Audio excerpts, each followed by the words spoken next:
Hello guys, welcome back to my channel. তোমরা সবাই কেমন আছো? আশা করি নিশ্চয়ই খুব ভালো আছো। তো আজকে আমি যাচ্ছি আমার স্টুডেন্টের বার্থডেতে।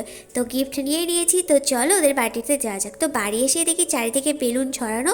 তো সংস্কার ওর বার্থডে ছিল, ওটা হচ্ছে সংস্কারের বোন সংস্কৃতি। ওকে বললাম একটু হাই হ্যালো করে দাও আমার চ্যানেলে।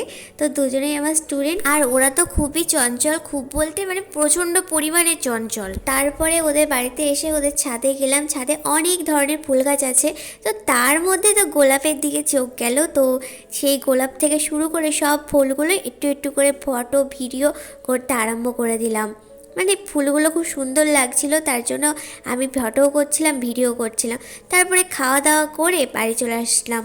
তো বাড়িতেও এসে গেছিলাম, মানে তারপরে মাঝখানে আর কোনো ভিডিও করা হয়নি। তা বাড়ি আস্তে আস্তে আমার বিকাল হয়ে গেছিলো। তো রাতের কিছু খাবার বানাতে হবে, যেহেতু দুপুরবেলা ওখানে গিয়েছিলাম, তো রাত্রিবেলা তো কিছু খেতেই হবে। সেই জন্য ভাবলাম বাড়িতে একটা নতুন কিছু রেসিপি রান্না করা যাক, যেটা তোমাদের সঙ্গে শেয়ার করাও যাবে।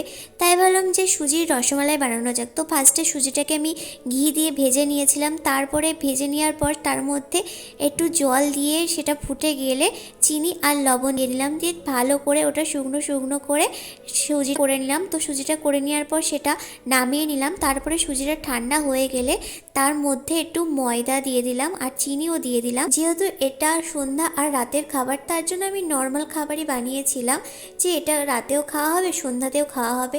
তোমরা চাইলে এই রান্নার রেসিপিটা ভালো করে দেখে তোমরা এটা করতেও পারো বাড়িতে। তো তারপরে এটাকে আমি ভালো করে মিক্সড করে নেওয়ার পরে এটা একটু মুচমুচে করার জন্য এখানে আমি সুজি অ্যাড করব। তোমরা চাইলে এই সুজির বদলে তোমরা চাইলে একটু ভাজা সুজিও দিতে পারো। তো আমি এখানে কাঁচা যে সুজি, সেই সুজিটাই এখানে আমি অ্যাড করেছিলাম।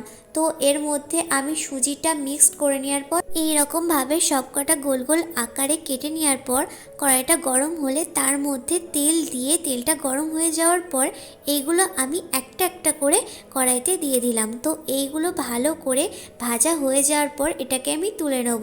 তো এইরকমভাবে লাল লাল করে এটাকে ভাজতে হবে। তো ভেজে এটাকে আমি তুলে নিলাম সবকটা।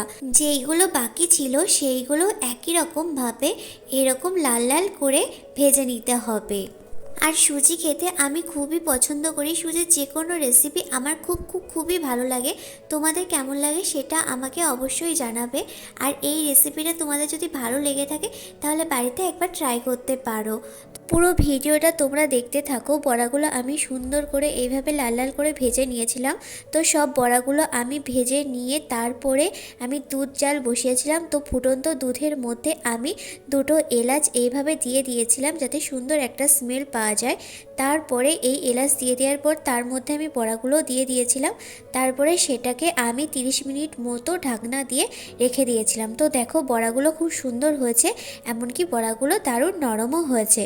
তো এইভাবে আমি বানিয়ে নিলাম সুজির রসমালাই। তো খেতেও দারুণ টেস্ট ছিল। তো তোমরা দেখতেই পাচ্ছ আমি সুন্দর করে এটা সার্ভ করেছি। তো তোমাদের কেমন লাগলো রেসিপিটা অবশ্যই বলবে।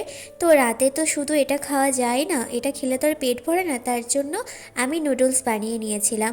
তো এই ভিডিওটা, পুরো ভিডিওটা তোমাদের কেমন লাগলো অবশ্যই বলবে। লাইক কমেন্ট শেয়ার করবে, সাবস্ক্রাইব করতে ভুলবে না। তো এখানেই টাটা বাই বাই। আমি তাহলে এটা খেতে থাকি, আর তোমরা প্লিজ চ্যানেলটি সাবস্ক্রাইব করে দাও। আর ভিডিওটি যদি ভালো লেগে থাকে তাহলে লাইক করে দাও। বাই। সবাই ভালো থাকবে, সুস্থ থাকবে। দেখা হবে পরের ভিডিওতে।